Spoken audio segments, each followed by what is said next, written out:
ತುಮಕೂರು ಜಿಲ್ಲೆಯಲ್ಲಿ ಜನರಿಗೆ ಮಿತ ದರದಲ್ಲಿ ಸಿಗಬೇಕಾದಂತ ಔಷಧಿಗಳು ಕಾಳಸಂತೆಯಲ್ಲಿ ಮಾರಾಟ ಆಗ್ತಾ ಇದೆ. ತುಮಕೂರಿನ ಹುಳಿಯಾರಿನ ಮನೆಯೊಂದರಲ್ಲಿ ಔಷಧಿಗಳನ್ನು ದಾಸ್ತಾನು ಮಾಡಲಾಗಿದೆ. ತಾಲೂಕಿನ ಸರ್ಕಾರಿ ಆಯುರ್ವೇದ ಆಸ್ಪತ್ರೆಗೆ ಅಂತ ಬಂದಿದ್ದಂತ ಔಷಧಿಗಳು ವ್ಯಕ್ತಿಯೊಬ್ಬರ ಮನೆಯಲ್ಲಿ ಸಿಕ್ಕಿದೆ.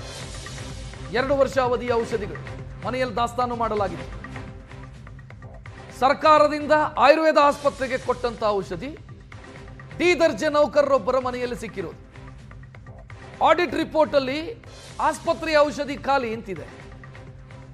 ಆದರೆ ಆ ಔಷಧಿ ಎಲ್ಲವೂ ಕೂಡ ಡಿ ದರ್ಜೆ ನೌಕರನ ಮನೆಯಲ್ಲಿ ಸಿಕ್ಕೊಂಡಿರೋದು. ಸೊ ಇವರು ಹೊರಗಡೆ ಅದನ್ನ ಮಾರಾಟ ಮಾಡ್ತಾ ಇದ್ರು ಅನ್ನೋದು ಗೊತ್ತಾಗ್ತಾ ಇದೆ. ನಾನು ಹೇಳ್ತಿದ್ದೀನಿಲ್ಲ ಸರ್, 1 ವರ್ಷ ಅಲ್ಲ, 1 ವಾರ ಇಟ್ಟರು ತಪ್ಪೆ. 1 ವಾರ ಇಟ್ಟರು ವಾರ ಅಲ್ಲ ಸರ್. ಅಲ್ಲಿ ಏನಾದರೂ ಇವತ್ತು ನಾಳೆ ಕ್ಯಾಂಪ್ ಇದೆ ಅಂದರೆ ತರೋ ಕಷ್ಟ ಆಗೋದು, 1 ದಿನ ಅಂತ ಇಡ್ಬೋದು. ಸ್ಟೋರೇಜ್ ಮಾಡೋದು ತಪ್ಪು ಸರ್, ತಪ್ಪು ಅದು. ನಾನು ಅದ್ರ ಬಗ್ಗೆ ಅದು ನನ್ನ ಮೇಲಾಧಿಕಾರಿಗಳು ಗಮನ ತರ್ತೀನಿ. ನಾನು ಇಲ್ಲಿದ್ದು ಏನೇ ಪ್ರಾಬ್ಲಮ್ ಇದ್ದರೂ ನಾನು ಸಾಲ್ವ್ ಮಾಡೋಕ್ಕೆ ರೆಡಿ ಇದ್ದೀನಿ ನಾನು. ಗೊತ್ತಾಯ್ತಾ? ಅದು ಎಲ್ಲಿ ಬಂತು?